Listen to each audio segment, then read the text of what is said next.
ॐ सहनाववतु सहनौ भुनक्तु सह वीर्यं करवावहै तेजस्विनावधीतमस्तु मा विद्विषावहै। ॐ शान्ति शान्ति शान्तिः।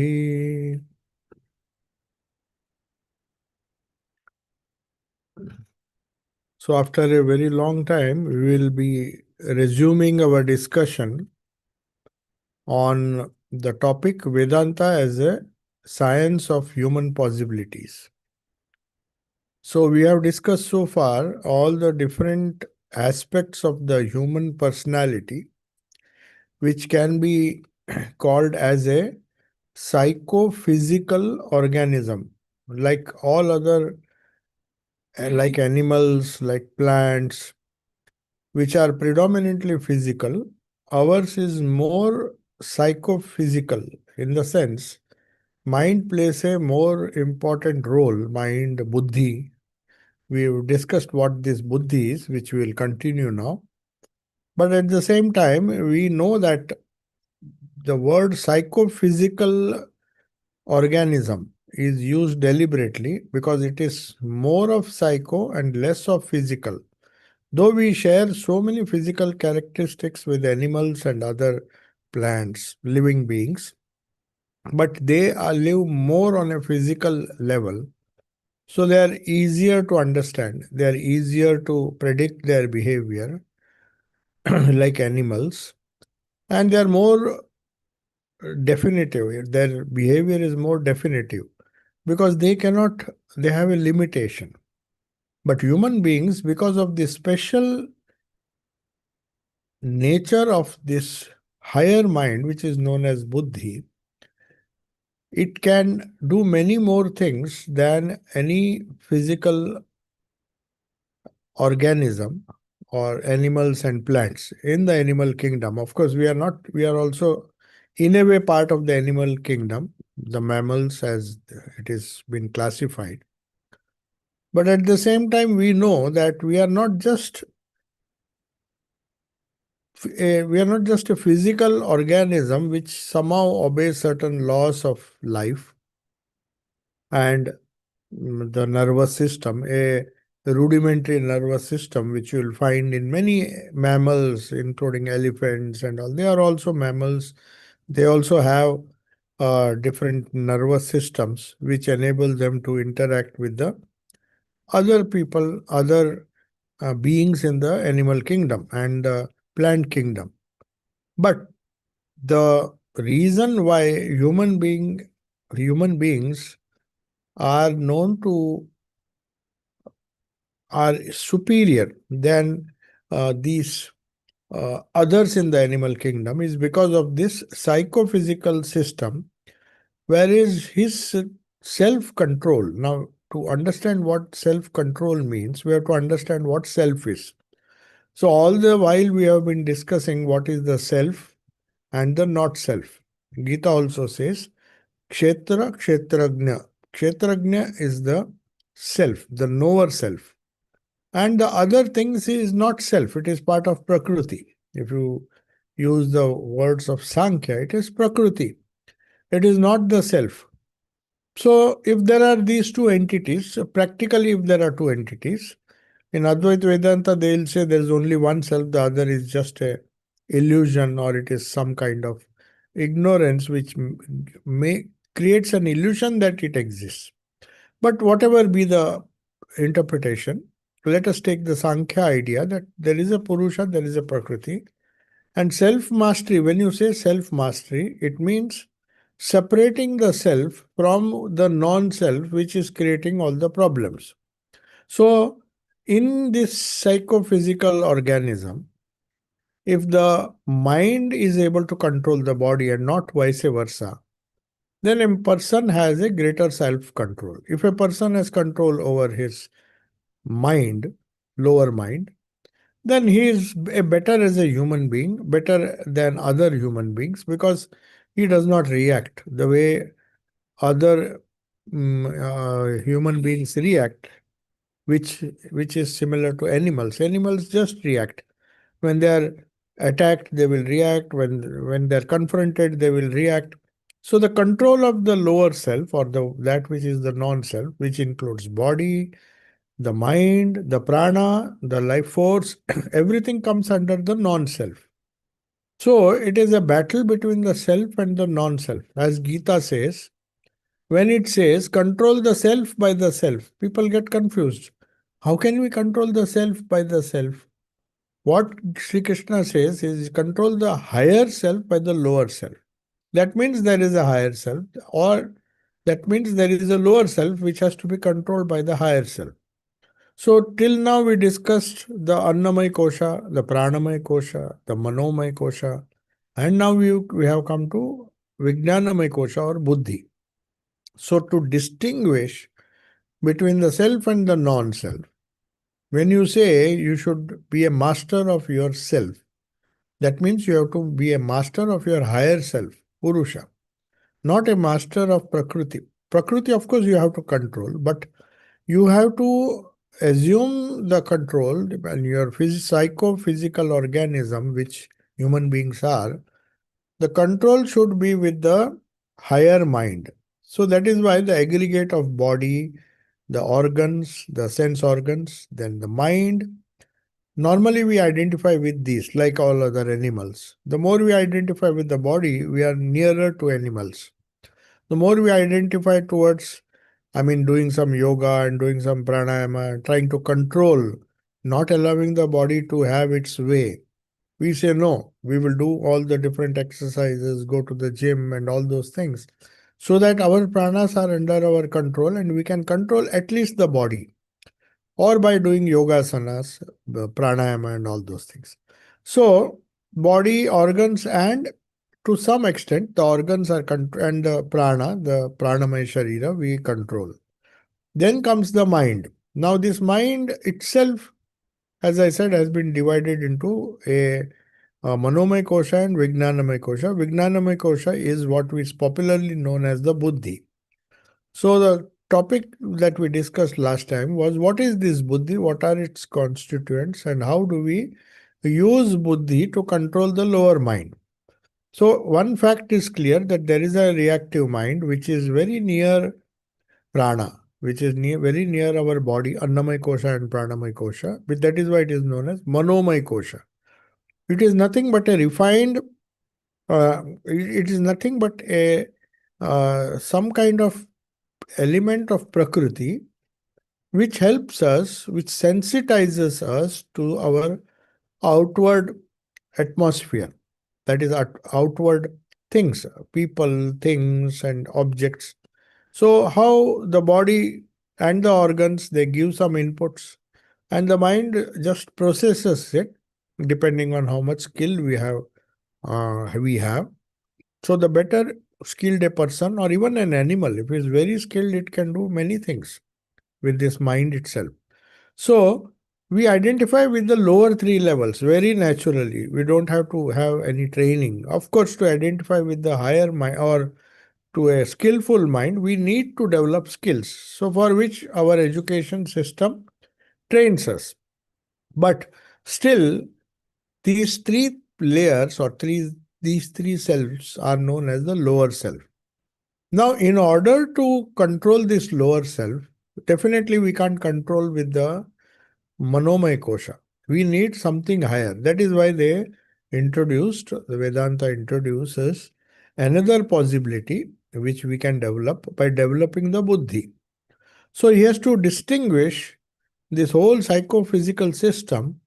The mind is controlling the body, no doubt, but there is a refined mind. It is the refined mind, the higher mind, which can control the lower mind. So, how this does it function? So, to distinguish, first we have to see what are the constituents of the lower mind. If we are identified with the lower mind, we can't control it. We need something higher. So, what are the constituents or the characteristics of the lower mind that we have to know? If you know, then you can control it. If you know the nature of a certain thing, how it acts. So we came to two things, raga and dvesha, attachment and aversion to sense objects, which is the most important function of the skillful mind. Either it is has attachment to things that it sees or it hates.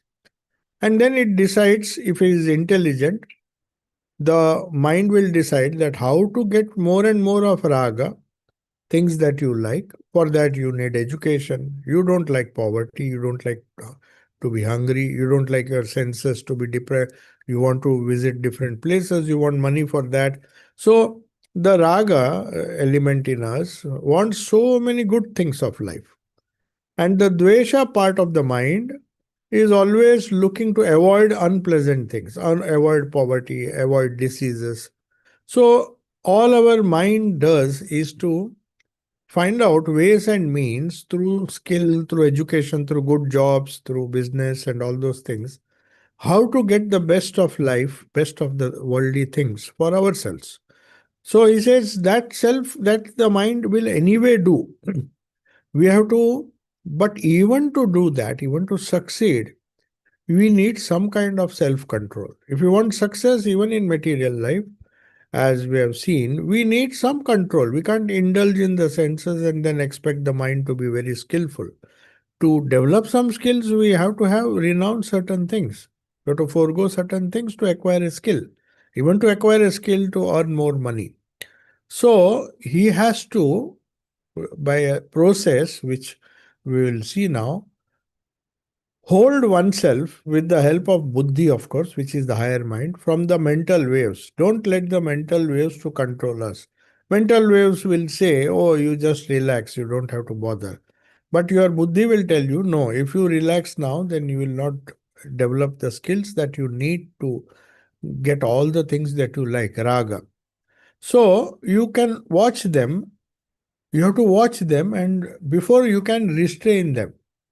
That is the secret. Patanjali says first you watch the waves, how they are coming up and how they are controlling you instead of you controlling them. So, as I said, attraction and repulsion are broadly, Patanjali says there are two things, raga and dvesha. So, what are the qualities of raga? Love, admiration, aspiration, sympathy, joy, veneration, respect, pride. They are all forces of attraction. We are attracted towards a person who is joyful. We don't go to a person who is sorrowful. We respect a person. Then there are so many other things. Sympathy, a person who is sympathetic. We don't like to mix with people who are not sympathetic, who do not at least appear to love you or who love you really and who have high aspirations, who have. So you respect such people and you seek their company, and that is known as raga. But there is dvesha. You try to avoid certain category of people. People who hate everyone, always criticize, always negative in their approach. People who are always angry. Nobody likes their company. You hate. You are having a dvesha towards such person. Oh, this person is always angry. Or maybe that person is always fearful. Anger, fear, sorrow. Nobody seeks the company of a sorrowful person. Those who have jealousy, those who always show disgust for everything, shame, and all those things. They are of the nature of repulsion. So that is how the mind is classified in Vedanta. They say there are certain things which lead to raga, certain things which lead to dvesha. So Krishna says in the Bhagavad Gita, how to raise yourself by the self. Uddhared atmana atmanam. Natmanam avasayadet. Uddharet means one should deliver or lift. Uddharet means to lift the mind from this endless cycle of birth and death. That is the real meaning. It's not that you just raise the mind for some time and again it will fall down. No. One should deliver from this endless cycle of birth and death, which is not a, because it will be always come in a mixed, it will come with mixed dishes, that is mixed plate. A plate which will give you equal amount of happiness, if not more, happiness and sorrow. They will come together. So it is known as cycle of birth and death. You are born because you like certain things. To satisfy that raga, you are born. So sometimes they say, sometimes dvesha is good. If you have a hatred, if you have a disgust, that's why sometimes renunciation is considered to be a negative thing. He is distasteful. Maybe because of his past experiences. He is disgusted because in the previous life, running after this raga, in a way, when he developed some sort of bitterness at the end of that life, he was full of dvesha. Apparently, it is bad, but at the same time, that memory of that dvesha, that hatred for all the suffering that he has undergone, in this new birth, one should, one will be born with this disgust that one has to get rid. If you have hopes that your life will be better in this life, then you will struggle for, you will never try for moksha. Who wants to moksha when you are getting everything you want? So that is why Uddharet here, Shankaracharya has uh, translated it as trying to deliver oneself from endless cycle of birth and death. So once you realize that even if things are going according to your raga, all the things that you desire are you are getting now, someday or the other, dvesha will come in the life, and then you will realize that what is the purpose. One side I go on enjoying, another side I go on suffering. It's a cycle of birth and death, or happiness and sorrow. So how to do that? Uddharet Atmana Atmanam. So, through an unattached mind. Now, one Atma, see, for example, if you see Taittiriya Upanishad, they say Annamaya Atma. Annamaya Sharira is also Atma. It is me, it is my body. Then Pranamaya Sharira, or they don't say Pranamaya Kosha or Sharira, they will say Pranamaya Atma. Means I identified with the prana. Then there is Manomaya Atma, me identified with my mind, good or bad, happy or sorrowful, with raga or with dvesha. That is another. Then buddhi or vijnanamaya atma means one where the knowledge of this futility of birth's endless cycle of birth and death. Desires will give rise to a desire to enjoy them, then you will be born. That's why Holy Mother said, even if you want to enjoy rasgulla, that shows how difficult it is to get rid of this raga. You just have a desire before dying that you want to eat a particular sweet. She says you will be born. Maybe just to enjoy that, and then when your karma is over, you may die. That is a different question, a different issue. That deer, for example, somebody who fell in love with a deer at the end of his life, that rishi had to be born again as a deer. But then it was released after that little karma was exhausted. So, Uddharet Atmanatmanam, the soul means the pure Atma, which we don't realize we are that. Obviously, if we had realized, then the cycle of life and death will not come. So, how it can be done? Through an unattached mind. That can be had, or that unattached mind is nothing but buddhi. Natmanam avasadhet. One should not degrade the Atma, the soul. How do you degrade a soul? It is always pure, it is chaitanyamaya, everything is fine. But do we know that it is so? No, if you say, how are you? You will say, I am sorrowful or I am happy. If you had been one with the soul, one with the kshetrajna, knower of the soul, the real Atma, then you would say, I am happy. But he says, you do not degrade yourself. In the sense, you don't degrade yourself by consider yourself as anything less than the pure spirit. But since we cannot do it, we have to take the help of something that will help us to make us reach that pure self, happy self, eternally blissful self, that is Vijnanamay Kosha or Buddhi. Avasadayat means one should not degrade. At least if you can't reach the highest, don't degrade it by going down and down. Atma eva hi atmana bandhuhu. So he says this Atma, this higher Buddhi or the higher self, is your friend if you want. Or if you hate him or if you don't try to attain to him, he can be your Ripu. Ripu means enemy. So a person should lift the lower self. Lift means literally try to reduce its influence on your own self by the higher self through buddhi.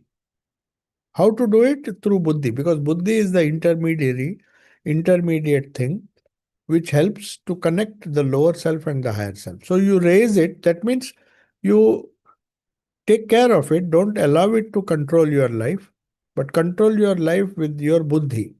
For verily, the self is the friend of the self. Now, here it means the higher self is a friend. But if you listen to the lower self, then you will be, and the self is the foe of the self. So, which self we are referring to, we do not know. Now, the next verse says, Bandhur Atmana Tasya Yenaiva Atmanatmana Jitaha Anatmanastu Shatrutve Varteta Iva Atmaiva Shatruvat. So here he says the meaning is Bandhuhu, the friend Atma, the Atma means the higher Atma, is our friend of the soul. Means higher Atma means here Buddhi. So Buddhi being very close to the infinite soul, Satchidananda, or the real existence, the real Kshetragna or the real Atma, he is a friend. Tasya, of that, by whom certainly the mind has been conquered. So, if you conquer the lower mind, then only your buddhi becomes your friend or the Atma becomes your friend. So, buddhi can work both ways. The lower buddhi, if it is attached to the lower mind, then it will be dragged down. The same buddhi on the other side, if it is a friend, if it is a friend of the higher self, then uh, and it is not able to control the lower mind, then it will be an enemy. The same buddhi becomes your enemy, or buddhi is degraded to the level of the mind.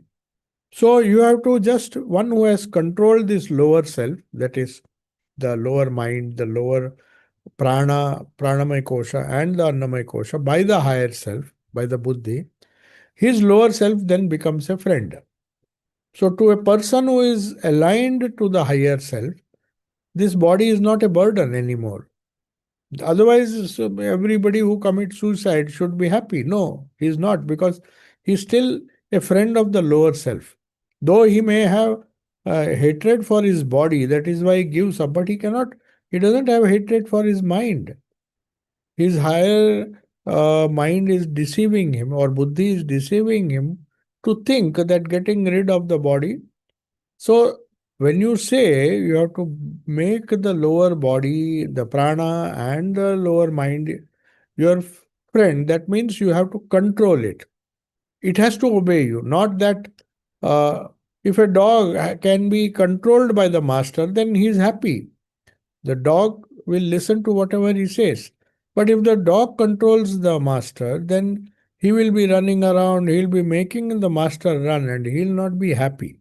So, one who has not controlled the self, that is the lower self, behaves like an enemy. So, you can make your lower koshas or the lower aspects of our personality, psychophysical organism, either friends, you make your own body by seeing good things, by controlling the body, seeing good things, doing good things, things that will lead you to spirituality with the help of buddhi. Of course, buddhi is the one who does all these things. So, a defective buddhi will make you do the wrong things, a good buddhi will make you behave like a friend, not like an enemy. So, now he says, Jitatmanah Prashantasya, this is the last verse from the Gita, which explains the importance of buddhi. Now we'll see how do we do that. Jitatmanah prashantasya paramatma samahitah shitoshna sukhadukkheshu tatha manapamanayoho. So he is giving just a few examples, not all, There are many things to be controlled, but the main things he's saying, the this is true. The true self of him, that is the higher Atman, with the buddhi, who is self-controlled. Jitatmanaha. Jita means to conquer. One who has conquered the lower self. Jitatmanaha prashantasya.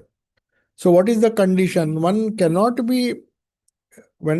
control the lower mind and the senses and the body if he is not prashanta. Prashanta means serene. He is very calm.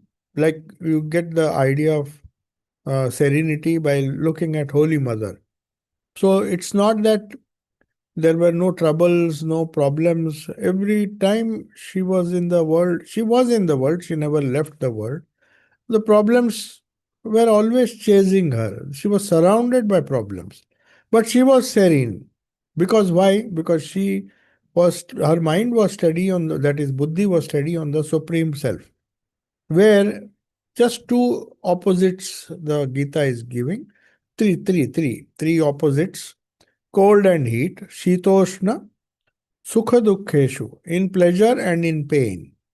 Just to say that these two exist, always they exist together. If there is heat, there also will be cold.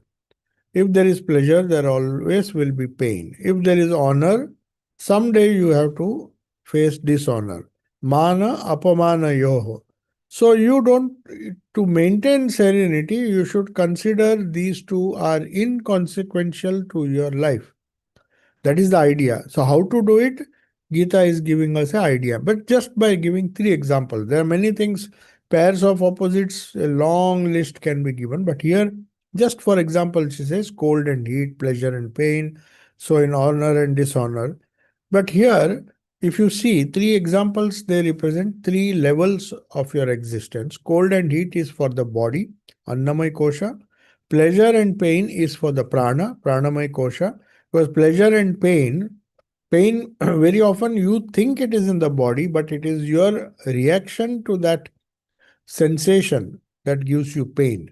Then a person may find one thing less painful, or other person may find the same thing more painful. So it is the mind that is the mind or the prana that is concerned, and then honor and dishonor are issues of the ego.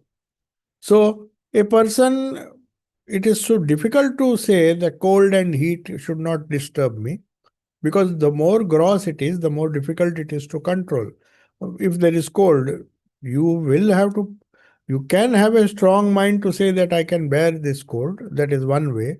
But at the same time, the gross cold and gross heat is difficult to control.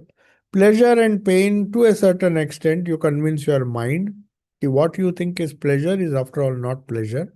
And what you think is pain is not a pain, it's if you have a detached attitude. So for everything, detachment is required. And honor and dishonor. This is the easiest because it is nearest. It is a question of mental state. Now, what you think as a dishonor, if you consider, if your ego thinks it is a dishonor, then you get upset. But if your ego is controlled, then you don't bother whether somebody honors you or dishonors you. Same thing with at the three levels. So here the yogi, I mean Krishna says, these three things at three different levels, cause these are the dual, the dual nature of the whole existence is causing sorrow. Dual nature means wherever there is good, there is bad. Wherever there is heat, there is cold. Wherever there is pleasure, there is pain. They all come together. So how to detach themselves? So he says there are three functions of the mind, which we discussed last time also. Reason, that is thinking power, volition, willpower, and emotion, feeling. So thinking, feeling, and willpower. These three are the, what are the relations? How your thinking is affected by willpower, how your willpower affects your emotion, and how emotion affects your thinking. So here the main idea is, that is why all sadhana or all puja begins with what a step known as sankalpa. You have to first make a sankalpa before doing any sadhana, but it is true for any action. You have to first develop a willpower. Otherwise, you may have a very good reasoning capacity. You may have a very good emotional capacity. Your heart is very broad, very kind, but then you have to act upon it. So that requires willpower. So, Vedanta says the most important power in to make this transformation, according to the Gita, is the importance of development of our will. Thought and emotions we can refine by reading good books. Oh, we should be very thoughtful. We should not do this. We should be kind to other people. These are theories. They will definitely tell us what to do, what not to do. But really, to do or not to do, suppose somebody uh, curses you or somebody speaks bad words and other things, whether your will has the capacity to control itself. So, the cultivation of willpower to act or not to act, to react or not to react, is a distinctive feature of the uh, human mind. Not so much animals. Animals will they say they have a very weak willpower. They just react. Their reason is also, of course, their reasoning power is also less. They might be having a lot of emotions. They will be angry very soon. That is because they don't have the reasoning power first and they don't have a willpower. So if somebody bites a dog or somebody attacks a dog, it will immediately bite. So it requires willpower to restrain. So it is closely allied or gets its energy from the buddhi, development of buddhi. So volition, which is known as willpower, or it is known as sankalpa. Sankalpa means you have an idea and you carry it out. It carries out what the buddhi decides. Now this sankalpa can be developed, willpower can be developed by a very strong buddhi. If you have a buddhi, then the buddhi will say, now you don't waste time. You carry on what sankalpa you have made. Just hold on to that. So buddhi has first the capacity to judge the pros and cons of something. Is it good? Should I do it? Should I not do it? What is most desirable? What is most favorable or what is most really good for me? It can tell you all the scenarios. If I do this, what will happen? If I don't do this, what will happen? And then you need a willpower to really do it. Otherwise, even after knowing everything, if you can't do it, then it's of no use. To accomplish the purpose of buddhi, buddhi can tell you, but at the same time, to accomplish the purpose, you need willpower also, not just thinking power. In most individuals, Vedanta says, there is a problem between our rational and emotional nature. It's it's it's see, emotionally you are very kind and you are compassionate. You want to do good things, but your mind says, if I do this, then I will be put into so much of discomfort. So reason will tell you, no, don't do it. Heart will tell you, no, no, you do it. So this cannot, you have to bridge the gap. So you have to have a firm will which can tell you, now you have to stick to this. Though it may not be, your mind may be telling you, the buddhi will tell you, the mind or the your reason will tell you don't do it. But since your positive emotion is telling you have to go ahead and do it, so you take this decision and do it. Even if your mind tells you it will be uncomfortable, it will be difficult, but you have to develop your willpower. So Vedanta says the priority, what to do, what not to do, what decision to take, what not to take, cannot be taken without, of course, with reason, with buddhi, of which reason is an important part, but more important is the will. It must always be guided by reason. Once reason tells you, or once your emotion tells you this is, refined emotion, then one has to follow it. So all our old habits, wrong tendencies, all our desires, sense desires, passions, prejudices, very often they cloud our judgment. They don't allow us to take the right decisions and retard the power of will. If you can't think properly, then you can't act properly. A strong will comes as a result of clear thinking. You know, this is the most clear, it's as clear as daylight. Then what will stop you from doing it? You'll immediately do it. It is only when sanshaya is there, doubt is there, that person will never take a decision. It's that is what Gita says. Undesirable emotions will come and it will cloud your reason and it will resist the power of your will. It will decrease the power of your will. That is why we have to develop both reason. After reasoning properly, that is using your buddhi, you also increase your will in every situation. Then only you can overcome the lower mind. That is what he says. Uddharet atmanatmanam. You raise the lower mind with the help of the buddhi and see that it you control it, you're not controlled by that. So one way Vedanta says is to do persistent efforts. That is the whole psychology behind japa. That you do it once, you develop a little willpower. You do it 100 times, a little more willpower. 1,000 times, little more willpower. The idea of japa repetition in japa and prayer and all the spiritual practices, repetition. The idea of repetition is only to increase the willpower.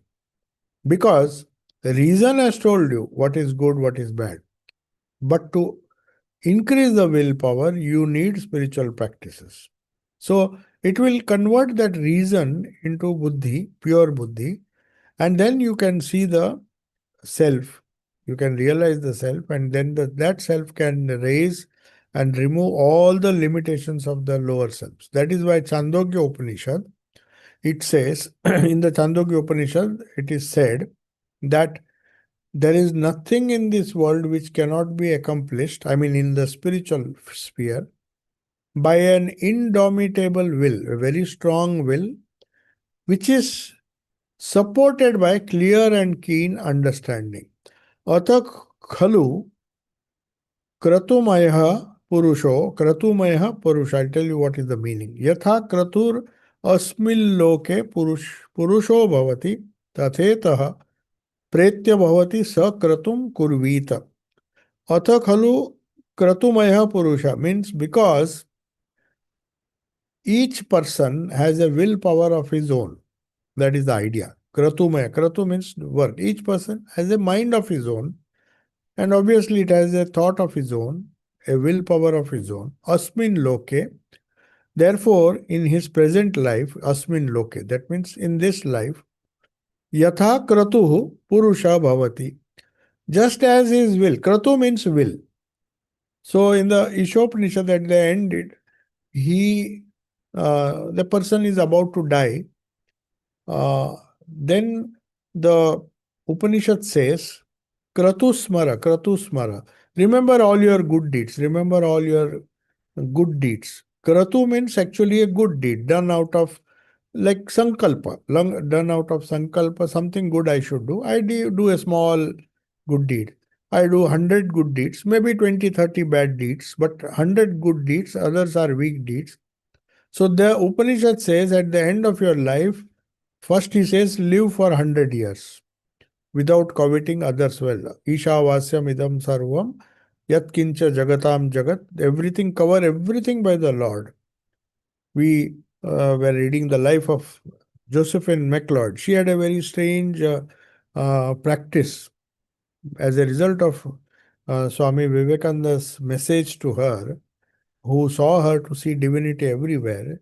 She always liked to, wherever she went, very colorful and a very, she lived very long and helped as much as she could in Swamiji's mission, because she felt the words that she heard should be heard by everyone. She didn't want to enjoy it herself.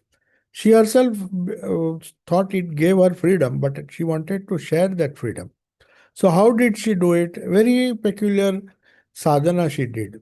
She says, they say in his biography it is written, she liked to see people. She used to just see without judging them. That is the most difficult part. The moment you judge, then you have likes and dislikes. She used to just sit on the street. On the street of you, if you just sit on any street in the world, anywhere in the world, you will see a mixture of good and bad people. And she used to sit there without making any judgment, especially when she was in Stratford upon Avon. Which is a very busy place, obviously. She would just, the hobby was to see people. And somebody asked, she said, I don't read books and learn. All my knowledge has come by seeing people. That is what Sri Ramakrishna also did. Sri Ramakrishna's life, if you see, he says, as long as I live, so long do I learn. How do I learn? I learn from people like Hajra.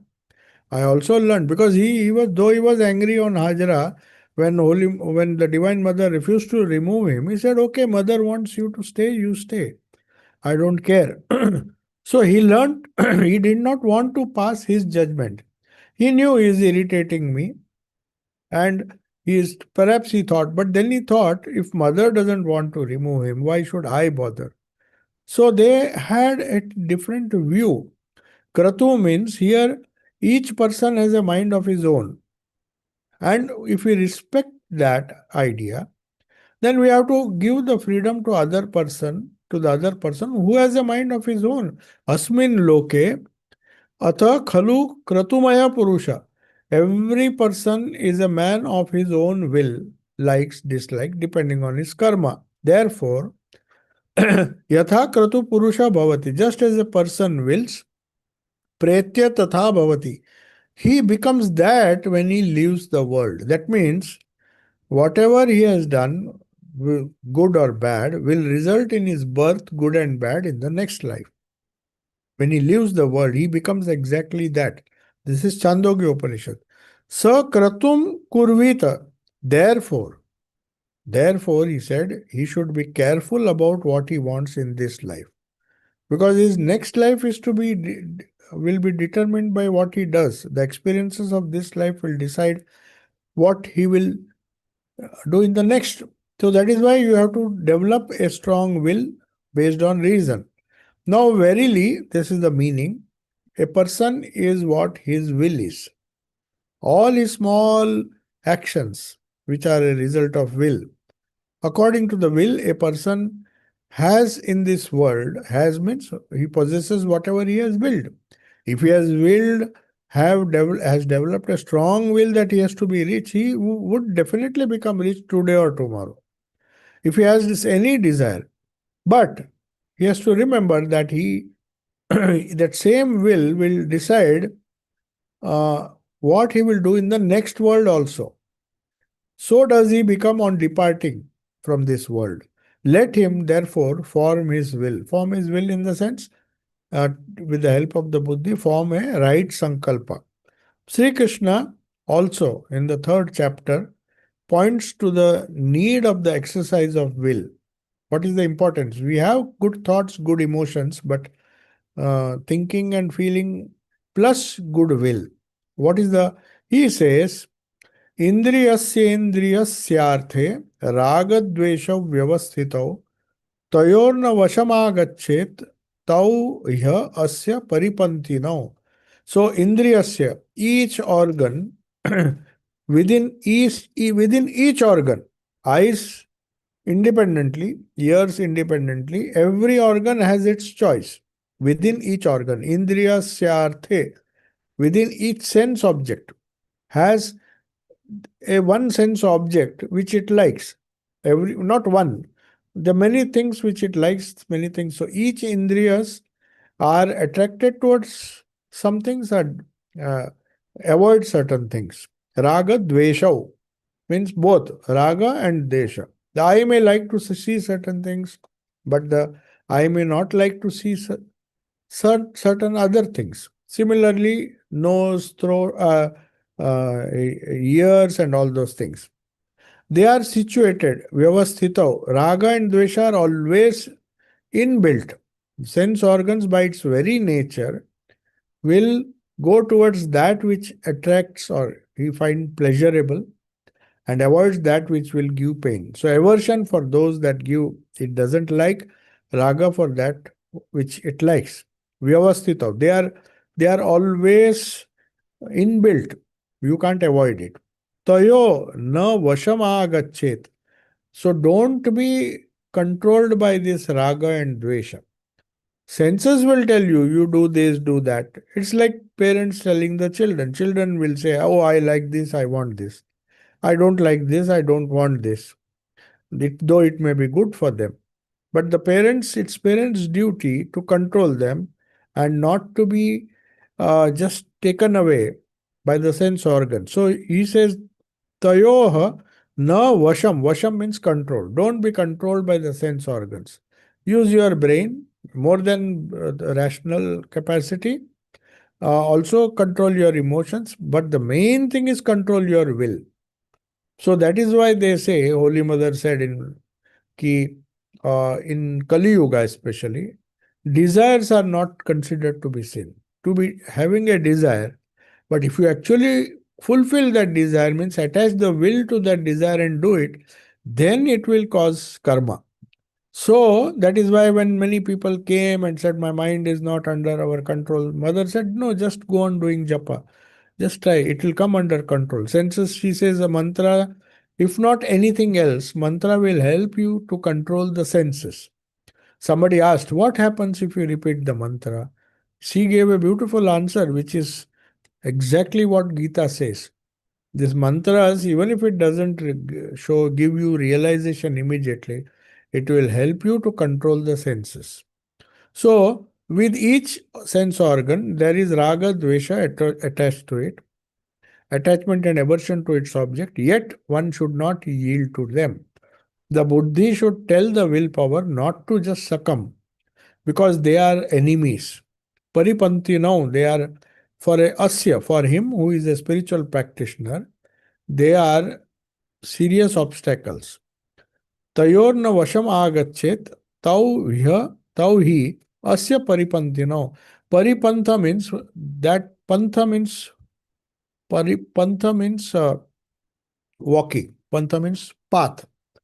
So they are obstacles. Pari means the one which obstructs your path.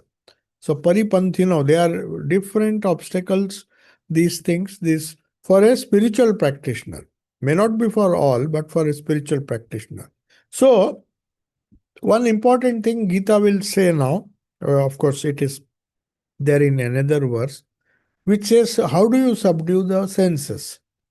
To subdue the senses, the need for subduing the senses, because they will take you astray, that has been told. But can you do it by just suppressing it? That is the idea. So that is where Western psychology, Freud and all, they say all abnormal behavior, everything that you see in a person, all the diseases, because 90% of the people who came to Freud, they were psychiatric cases. They were sick people. He didn't study healthy people so much. He studied more. That is why for everything he said, it is because of the suppressed desires. He was not wrong. So subduing senses doesn't mean just suppress, but to overcome them. Replace it with something else. That is the Indian way. They said, okay, suppressing will result in, you go on suppressing, you go on denying, but the desire is still there, then it will come up with double force. So that is why Sigmund Freud said all our problems are because right from childhood, lot of our desires were suppressed, pressed, repressed by parents and other people around us by force. We didn't do it willingly. Somebody told us you should not eat. But why you should not eat the chocolate or why you should not eat so many things? Nobody told us. So there was a desire to eat, and some foolishly they said, no, you should not eat. So one suppression, two suppressions, three suppressions, continuous suppressions, according to Sigmund Freud. He said that repression or suppression, uh, repression is slightly different. Repression is more dangerous because it is an unconscious process. You are angry, but you can't do anything. Suppression means you are convinced a little bit, though you don't agree fully, but you yourself decide, okay, this sugar is not good for me, so I'll avoid it. You really want, but you have suppressed it yourself with a positive willpower. Whereas repression means out of fear, out of some kind of pressure. Either the parents have put pressure, the doctor, somebody has put you so much pressure that you don't do it. That according to Sigmund Freud is repression. And repression is dangerous because the unconscious forces are controlling it. You have consciously not given up that. So that is why it says by outgrowing them, by legitimate experiences, by seeing other examples, by giving the mind a higher direction. That means don't let, if you are not exposed to them and you are always thinking and keeping your mind occupied with higher things like satsanga, like reading good books. Satsanga means in touch with higher thoughts. So that exercise which you do to develop your willpower is known as it's a systematic course of self development which we have to voluntarily follow. So then that will not lead to repression. That will avoid all the problems, but not because somebody forces you not to do that. A child may be forced to not always eat the thing he likes. He may be liking so many things. His senses may be attracted towards so many things, but without telling a reason, you just go on hammering, and the poor child has to, the desires are repressed, which causes a reaction. So the firm resolve, the sankalpa or kratuhu, which has to be developed, is spoken of here.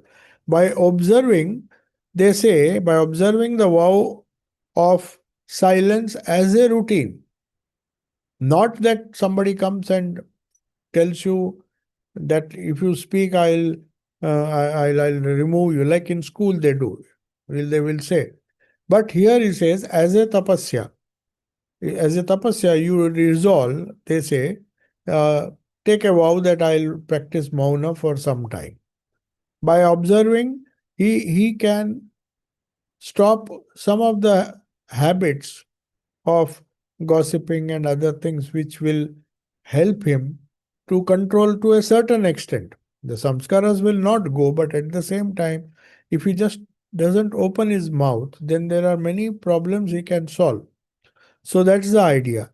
Similarly, all these programs that one imposes, it's a self-imposed, it should be something which is self-imposed. We feel it is a routine, some kind of exercise which we do again and again, and we do it as if it is a big burden or a big punishment. But if we do it with the idea of developing our will to control to develop a strong willpower, then it is beneficial.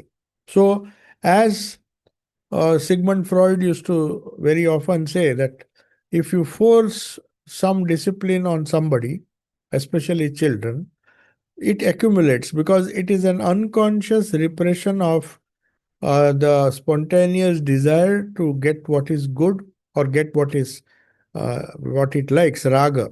The attraction of the senses tell him you should enjoy this, and then something forces against the will of the child not to do that. That leads to repression. But if somehow the child is convinced, or anyone, any person who is practicing spiritual disciplines, if he decides that this cultivation of will I am doing out of my own choice. Nobody can force me, or nobody is trying to force me.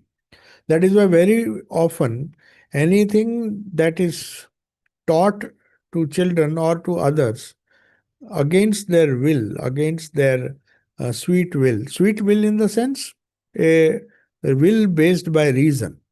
So, if he follows anything methodically, the different steps which come from an understanding. That is why our discussion here is known as Vedanta is the science of human possibilities. It is a science. It is as scientific as any other subject. You can't just understand mathematics or you can't become a mathematician by skipping steps. You have to go in a very progressive way, continuously doing all the exercises, which may appear to be boring, but the more you practice, whether it is playing football or any other sport, it is constant, uh, some kind of practice which one has to impose on oneself, because footballers and all those people, they do it because they love the game.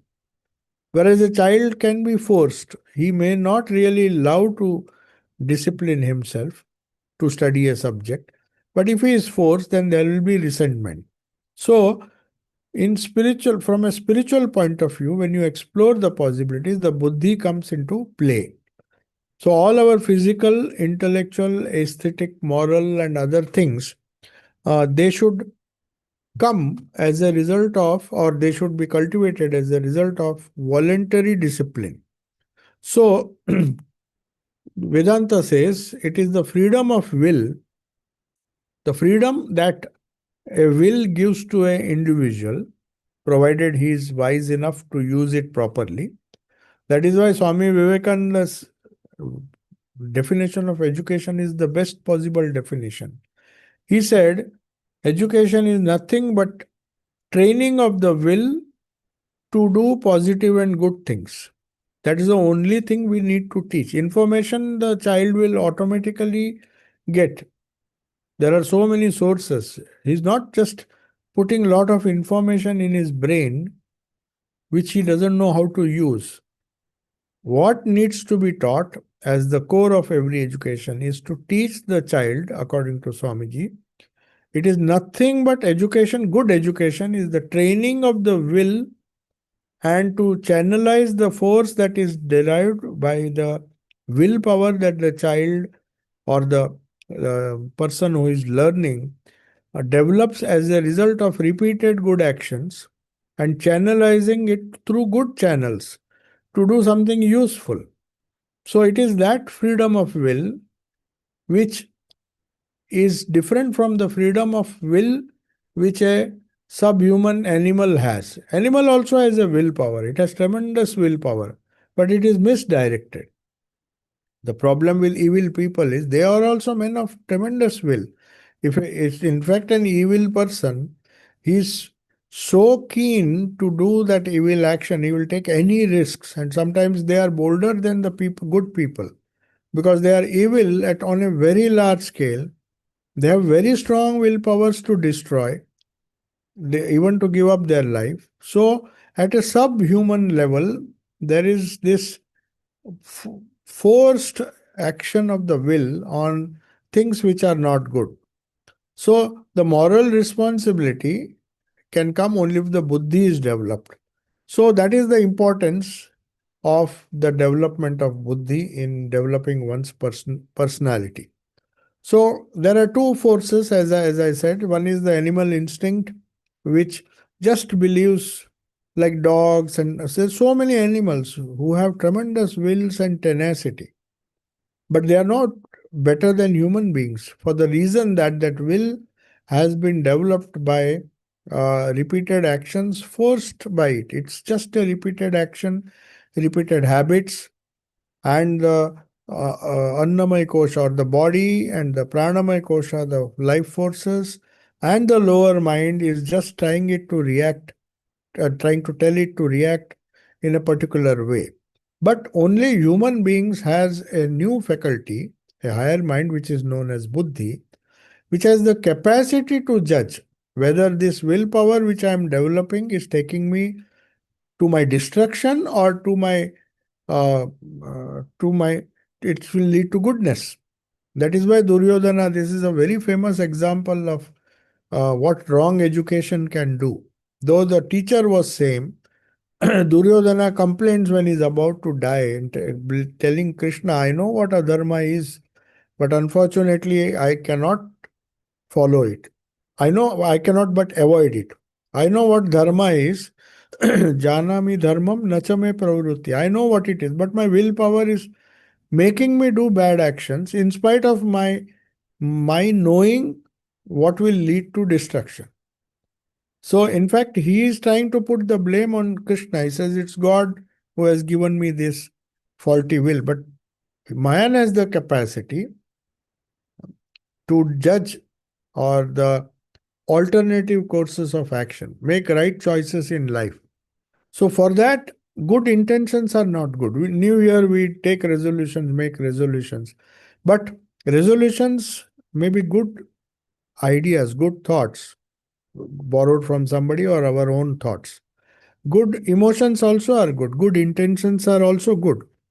So even if the intention is good or the thoughts are good, rational, but without the presence of will or the capacity to judge properly, make the right choices, and more importantly, follow those choices.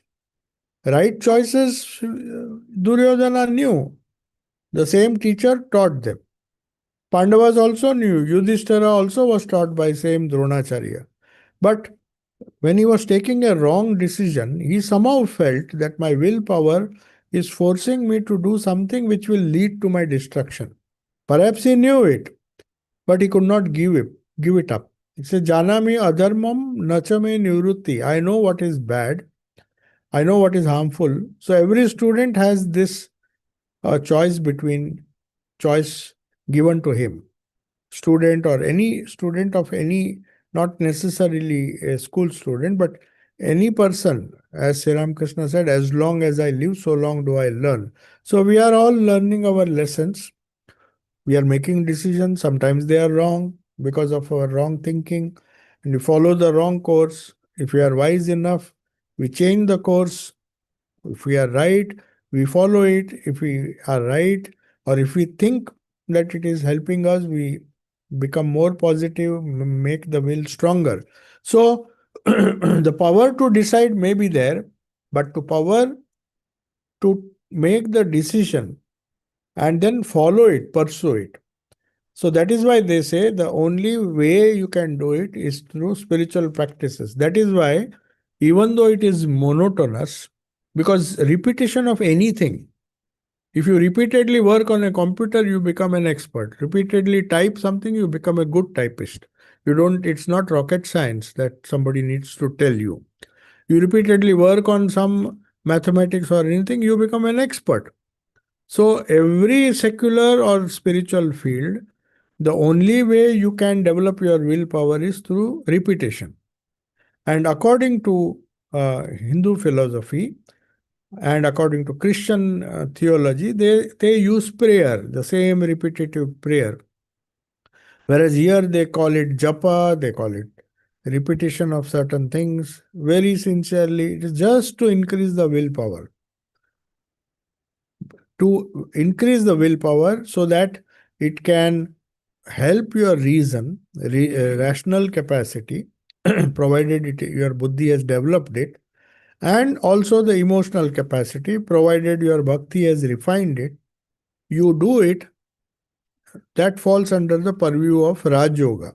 So, Raj Yoga is a science where you use this repeated assertion of the will to make your will stronger so that the good thoughts that you have developed through Jnana Yoga and the good feelings that you have developed through Bhakti, they become a positive asset in your spiritual development. In fact, in all development.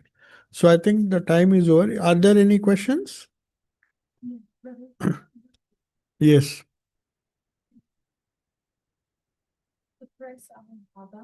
Suppress what? Raga. Okay.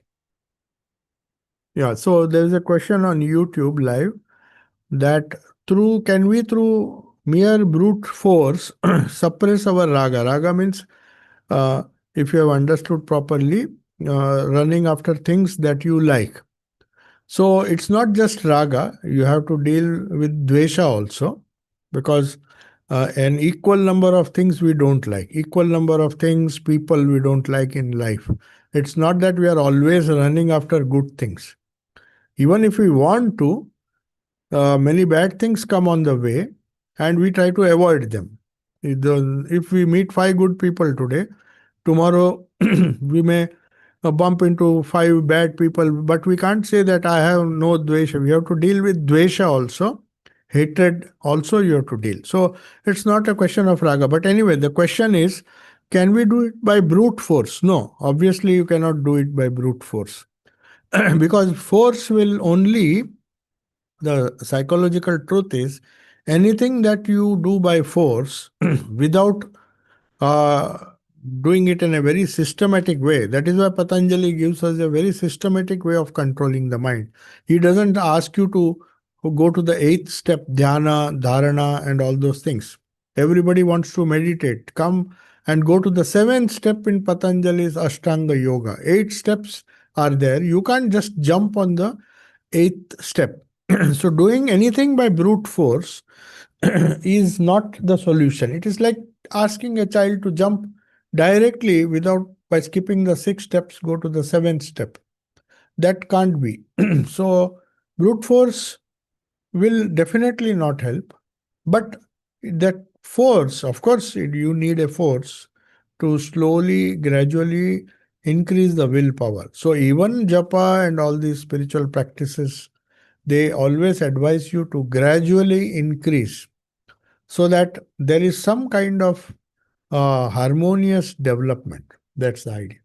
So brute force is normally, if by brute force, I think you mean that you just want to uh, control everything by just denial. That doesn't help. Yeah.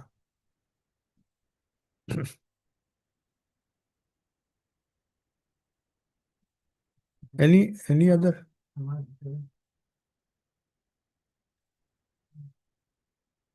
Any more? Zoom?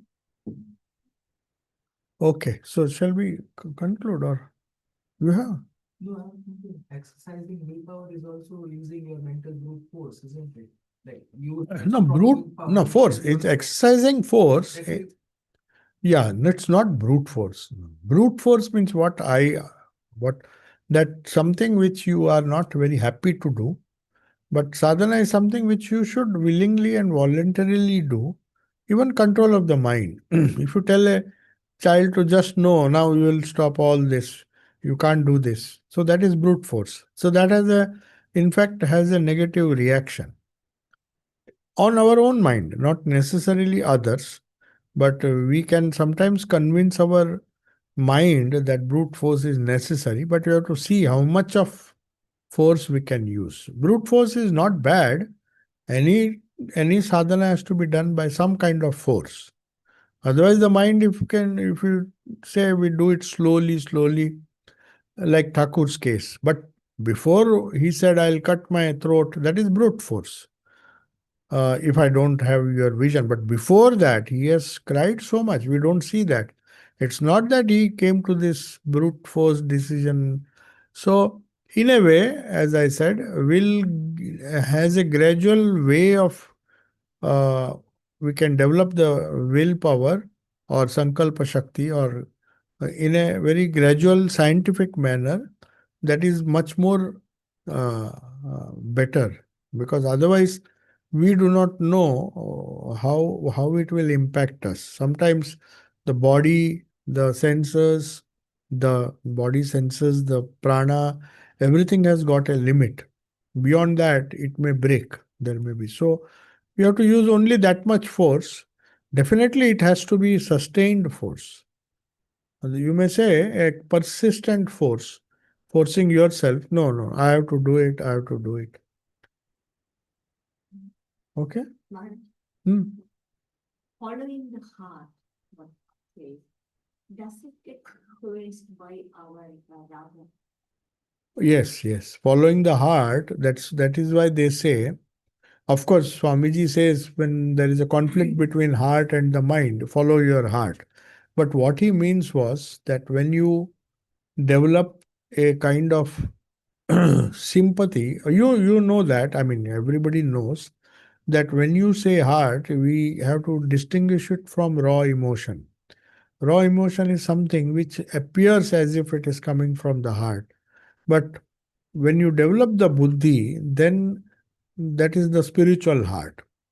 So when you say listening to the heart, it should be the spiritual heart, which comes as a result of awakening of the buddhi. So when the buddhi comes, the one way to know that if difference between spiritual emotion or spiritual buddhi and plain emotion is, plain emotion can create some kind of doubt.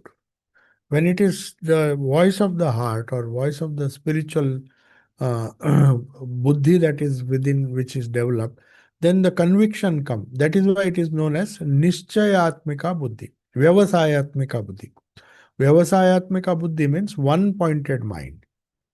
So emotions, if they are not one pointed, that is why bhakti to a particular ishta helps you to make your emotions one pointed. Devotion to the ideal. So if it is if emotions are running wild, sometimes the emotions will say do this, sometimes it will say do this, sometimes go and help that person, sometimes it will say uh, go out of the way to help. So these are emotions, these are not vyavasayatmika buddhi. So these are emotions which are uh, spontaneous, they may not last. But persistently having bhakti towards the ideal, then whatever happens, I am emotional, I am emotionally attached to my Ishta. So sometimes there is trouble, but then my emotional attachment to my Ishta doesn't change. For good or for bad, I'll continue. That is a steady buddhi. So in that case, listening to the heart or spiritual heart is better. ॐ शान्ति शान्ति शान्तिः हरिः ॐ तत्सत् श्रीरामकृष्णार्पणमस्तु